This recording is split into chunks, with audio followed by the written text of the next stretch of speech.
Game of the year. Can we all agree? Game of the year. I ain't even playing. I'm being so for real right now. Game of the year. This company, Game Science, who made this game, have never attempted to make a game like this before in their entire history, and this is the first one they make. Are you fucking kidding me? This is crazy. And I'm saying this year started out with Final Fantasy VII Rebirth, and I was saying Game of the Year, Game of the Year, Game of the Year. And now I'm not even sure anymore. Not that this still isn't amazing. This is like one of my favorite games of all time, and I think one of the greatest games ever made. I mean, the way they utilised Unreal 4 to give us such a full, complete, saturated open world on a scale we've never really seen before.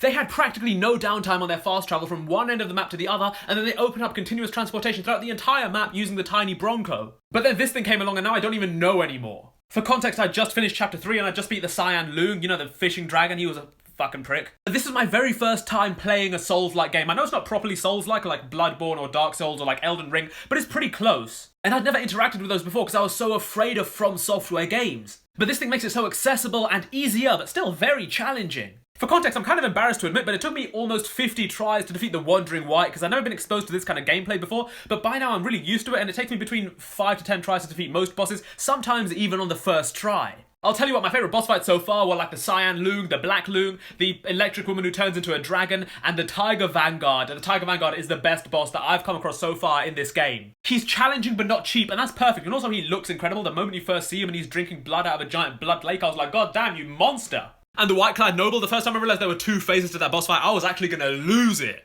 There's so much stuff, so much customization, so many mechanics, so many hidden encounters, hidden bosses, hidden levels, hidden locations. FF7 Rebirth was fucking incredible, but the fact that this company on their very first outing creates a game like this means it 100% has to be a contender for Game of the Year.